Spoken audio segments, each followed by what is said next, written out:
My name is Zachary Lincoln, P.O. Box 245 in Brownsville. In case I don't get through all of it, this letter and everything I'm about to reference is available on the website zlinco.com. Last year, before I was fired, I wrote 2 letters to the board. Those letters contained over 80 pages of documentation of the fire chief's conduct and proved that any attempt to discipline or terminate me would be unjustified. I outlined the actions I would take if the board failed to intervene. You chose to do nothing, so in addition to the 2 lawsuits you received last month, I filed 2 complaints of unfair labor practices, and a judge has scheduled a hearing in June, and many of you will be subpoenaed to testify. I requested public records over a year ago and finally received some last week. I would like to share the contents of those recently disclosed emails. First, the investigator the district hired asked Battalion Chief Shannon Petner questions during my investigation, 6 months before I was terminated. Doney was his name, asked, were the policies required to be acknowledged by a specific date? BC Petner responded, no. Then Doney asked, did any employee acknowledge the Lexipol policies? Petner replied, yes, and provided a report. The report contained a list of 57 district members and shows that 30 of them, or 32 of them, like me, hadn't completed the review of the policies. My question, however, in a termination letter I received from Mr. Tyler the day I was fired, he wrote, claiming I was insubordinate, quote, you admittedly ignored lawful orders from your supervisor to review the Lexipol policy manual. My question is, how is my termination justified since the BC in charge of the policy implementation said that they weren't required to complete them and confirmed that more than half of the people that were issued them hadn't completed them? Next, in the same email, Doney asked Petner, quote, was there a go-live date for the Lexipol manual?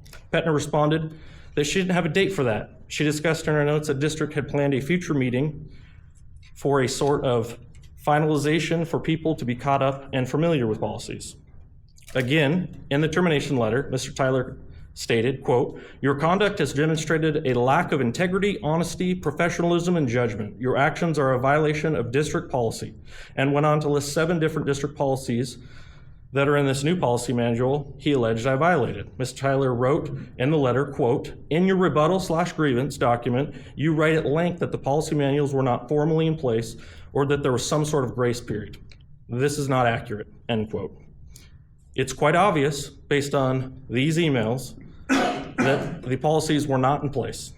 Lastly, again, before I was terminated, I wrote to the board with my concerns that there was a paramedic student I believe was interviewed during my investigation, yet Mr. Tyler and the investigator intentionally withheld information of her recorded interview, which she described in detail that I did nothing wrong. She reluctantly revealed that another Sweet Home Fire employee had sexually harassed her, and when she reported it to a battalion chief, they told her if she did not drop the complaint, she would fail her internship.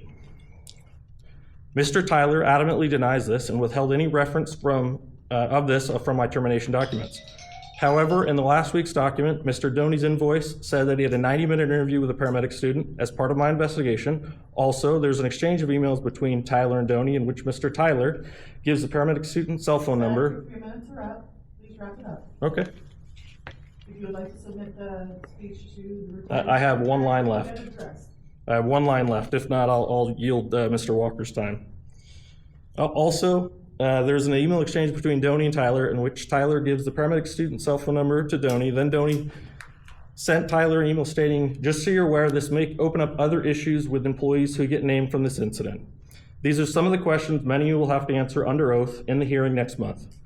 As you know, I was able to accomplish many things for the fire district, but that same determination is keeping me going until there's some sort of accountability for your actions.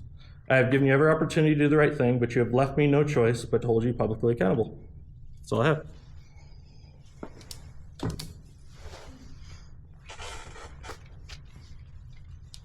Any other questions from personnel?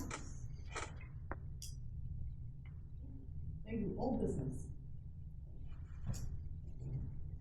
Any new business? All right, well, thank you. Next board meeting at 6:30 p.m. at June 18th, 2024. Meeting is adjourned. Thank you everybody for coming.